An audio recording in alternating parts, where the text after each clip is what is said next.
Le Seigneur soit avec vous. Évangile de Jésus-Christ selon saint Marc. En ce temps-là, Jésus se mettait en route quand un homme accourut et, tombant à ses genoux, lui demanda: « Bon maître, que dois-je faire pour avoir la vie éternelle en héritage ?» Jésus lui dit: « Pourquoi dire que je suis bon? Personne n'est bon sinon Dieu seul. Tu connais le commandement. Ne commette pas de meurtre. Ne commette pas d'adultère. Ne commette pas de vol. Ne portez pas de faux témoignages. Ne fais de tort à personne. Honore ton père et ta mère. » L'homme répondit: « Maître, tout cela, je l'ai observé depuis ma jeunesse. » Jésus posa son regard sur lui et il l'aima. Et lui dit: « Une seule chose te manque. Va, vende ce que tu as et donne-le aux pauvres. Alors tu auras un trésor au ciel. Puis viens, suis-moi. » Mais lui, à ces mots, devient triste et s'en alla tout en tristesse, car il avait de grands biens. Alors Jésus regarda autour de lui et dit à ses disciples: « Comme il sera difficile à ceux qui possèdent des richesses d'entrer dans le royaume de Dieu. » Les disciples étaient stupéfaits de cette parole.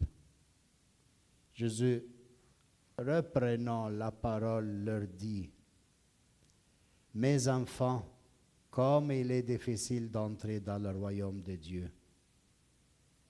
Il est plus facile à un chameau de passer par le trou d'une aiguille qu'à un riche d'entrer dans le royaume de Dieu. »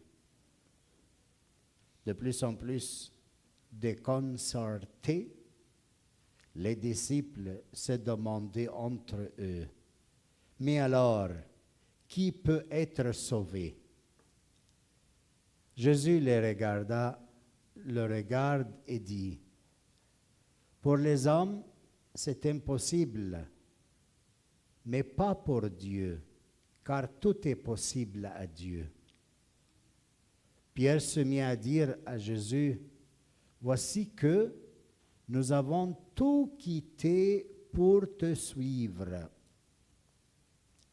Jésus déclara: « Amen, je vous le dis, nul n'aura quitté à cause de moi et de l'Évangile une maison, des frères, des sœurs, une mère, un père, des enfants, une terre, sans qu'ils reçoivent en ce temps déjà le centuple: maison, frères, sœurs, mères, enfants et terres, avec des persécutions.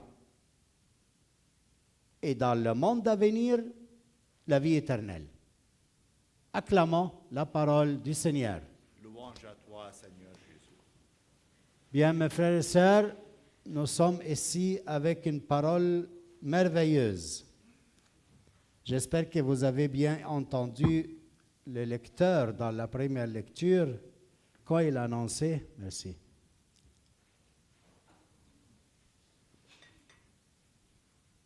des livres de la sagesse, vous savez qu'est-ce qu'il dit le livre de la sagesse? Une chose très intéressante, parce qu'il compare la sagesse avec la richesse. Toujours dans le monde et dans l'écriture, la richesse est représentée par une moyenne très concrète, l'argent. Si tu as des maisons, si tu as des voitures, si tu as beaucoup de biens, c'est-à-dire tu as d'argent. Et la richesse est représentée toujours par le moyen de l'argent. Et alors, qu'est-ce qu'il dit le sage, l'auteur de la sagesse? Il dit, j'ai supplié le Seigneur qu'il me donne l'esprit de la sagesse et de l'intelligence. J'ai préféré la sagesse et l'intelligence au trône et à côté d'elle, de la sagesse, j'ai tenu pour rien les richesses. Je ne l'ai pas comparé à la pierre la plus précieuse. Tout l'or du monde auprès d'elle n'est qu'un peu de sable. Regarde la sagesse, il a porté l'auteur à faire une réflexion. Toute la richesse du monde est représentée comme un peu de sable dans les mains. Quand tu vas sur la plage, tu trouves toute une plage pleine de sable. Alors, tu prends un peu de sable comme ça dans tes mains, et l'auteur du livre de la sagesse, il dit, toutes les richesses du monde, c'est un peu de sable. On vient d'écouter dans l'Évangile, le monsieur, qu'est-ce qu'il cherche? Qu'est-ce qu'il a demandé à Jésus? La vie éternelle, n'est-ce pas? Vous vous rappelez? Mais quel était son problème? Pourquoi il est parti triste? Hein? Il avait beaucoup de richesses, c'est vrai, Hoda. Mais le problème, quand tu as des richesses, c'est ça le problème? Non. Que tu sois riche, très bien. Dans la première lecture, le monsieur, il est riche, Salomon. Il est très riche, mais il voit la richesse comme un peu de sable, comme rien. Le monsieur dans l'Évangile, il est très riche. Mais ce problème, c'est quoi? Son cœur est attaché à la richesse. Et c'est ça le problème dans l'Évangile d'aujourd'hui. Pendant que la première lecture, l'homme est très libre de sa richesse, parce qu'il préfère la sagesse de Dieu. Dans le prophète Isaïe, quand il parle de Messie, il dit qu'il a 7 dons. L'esprit de la sagesse, un des dons de l'Esprit Saint, que tu fais comprendre, vaut la peine que ton cœur s'attache à la richesse. Quel est le signe qui a manifesté cet homme? Qu'il est triste quand le Seigneur lui a dit quoi? Va vendre tous tes biens. Est-ce qu'il y avait de moines et de congrégations religieuses à cette époque? Il y avait? Non. Alors cette parole de l'Évangile, selon saint Marc, n'est pas adressée à des prêtres à des moines ou des sœurs. C'est adressé à qui? À qui? À nous, comme chaque parole dans l'Évangile. Et pourquoi Jésus nous dit ce matin, vends tes biens? Est-ce que c'est la même chose quand je suis dans la voiture et je m'en vais quelque part, et je trouve une personne avec le verre, hein, et je lui donne quelques sous dans le coubaya? Est-ce que c'est la même chose que dit le Seigneur ici? Selon vous, c'est la même chose? C'est la même chose? Non. Mais elle dit quoi, Jésus? Scrute ton cœur et vois à quoi tu es attaché. Ton cœur est attaché à toi, à quoi? Et il dit, va le vendre. Ça peut être que si tu le vends, ça ne porte rien. Mais va le vendre. Libère ton cœur des richesses dans lesquelles tu es attaché. Et donne cet argent aux pauvres. Et après, suis-moi. La question n'est pas seulement argent.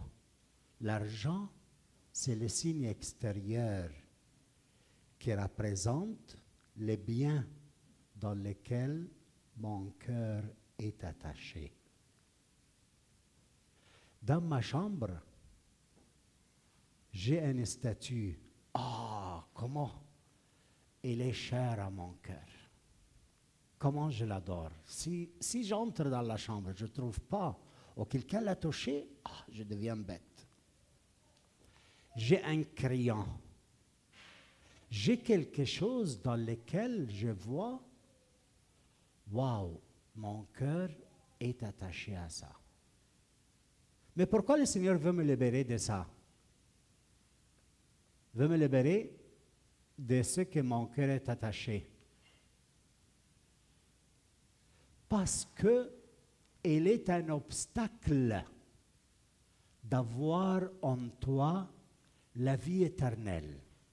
Est-ce qu'il y a une contradiction entre avoir la vie éternelle et ton cœur et mon cœur attachés à quelque bien?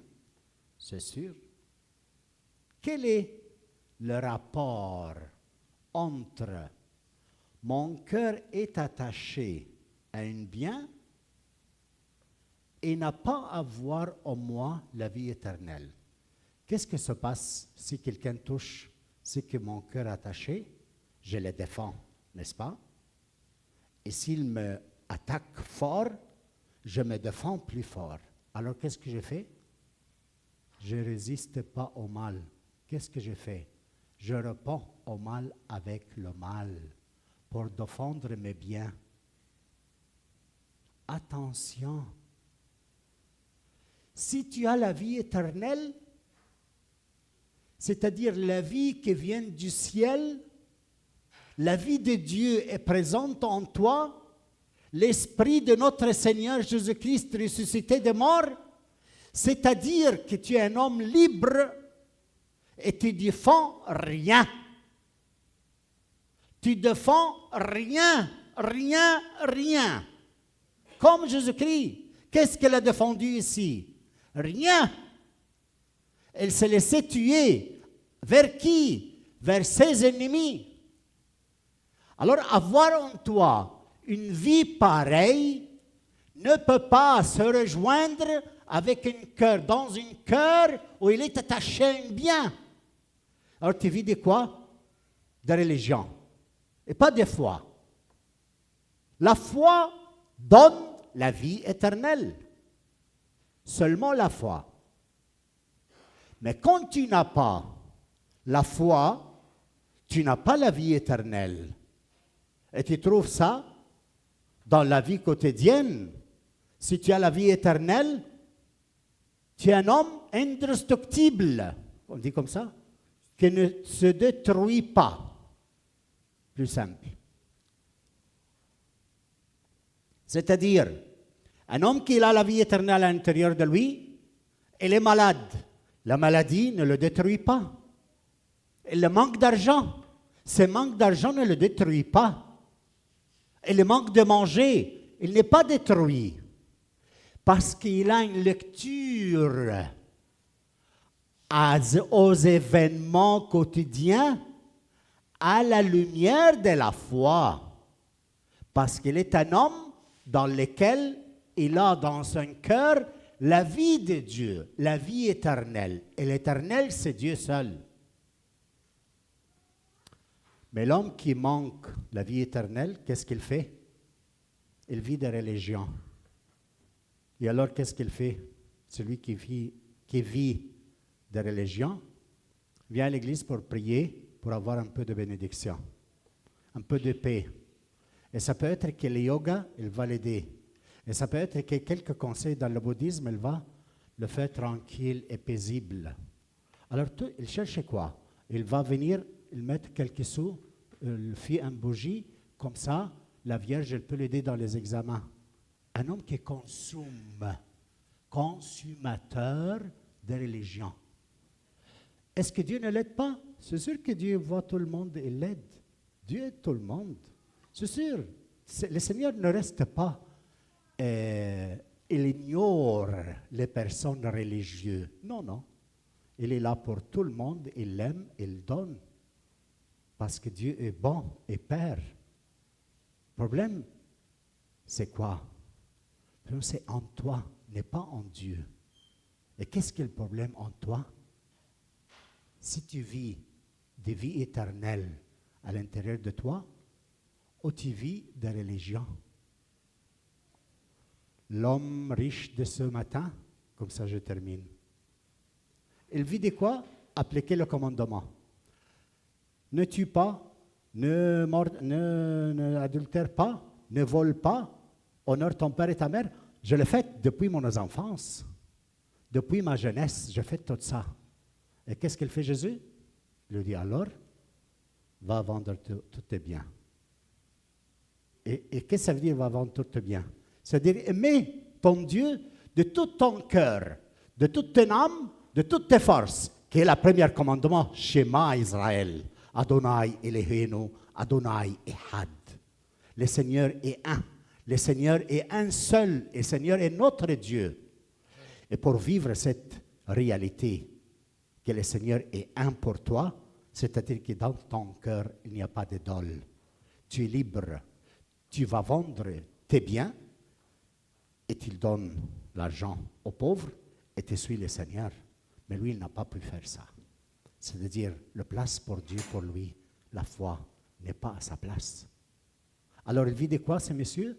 De commandements, de principes. C'est pour cela qu'il est parti triste. Si quelqu'un vit de religion ici, elle est triste. Et je vais te dire quand.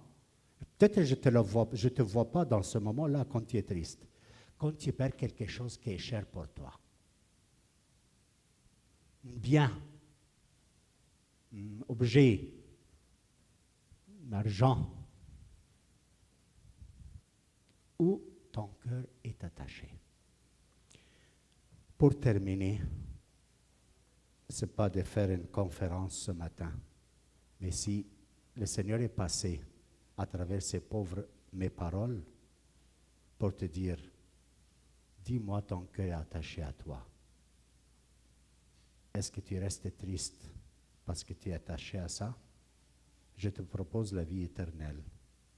Je te propose comment vivre cette vie éternelle, comment tu peux l'avoir. Vends ton bien.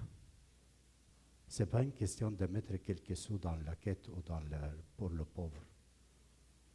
Où ton cœur est attaché, va le vendre. Ce n'est pas moi que je dis ça. Je ne vous dis rien de chez moi. C'est le Seigneur qui dit ce matin ça. As-tu une oreille pour entendre? Laissons que le Seigneur vienne nous aider à se convertir. C'est lui qui a laissé tout bien. Il a vendu tout bien. Et quel est le résultat? Il a aimé les autres tels qu'ils sont. Il a pardonné à ses ennemis. Il a donné, il n'avait rien. Il était tout pour le monde. Et c'est le même monsieur qui va venir habiter en toi ce matin. Pour faire quoi? Pour l'accomplir, ça, gratuitement. Parce que, qui peut être sauvé, Seigneur? Tous que le chameau ne peut pas entrer dans le trou d'une aiguille. Mais, tout c'est pas possible pour les hommes, est possible à Dieu. Dieu le peut accomplir ça en toi. Tu vois que ton cœur ne peut pas être détaché de tes biens? OK. Ça, c'est ce matin. Fantastique, le Seigneur ne te juge pas. Il ne pense pas que tu es méchant. Ni moi, ni personne. Et alors, qu'est-ce qu'il va faire? Il va habiter en toi tel que tu es, attaché à tes biens. Et qu'est-ce qu'il va faire? Si tu crois en lui, il va te libérer pour faire une place pour lui pour toujours. Amen.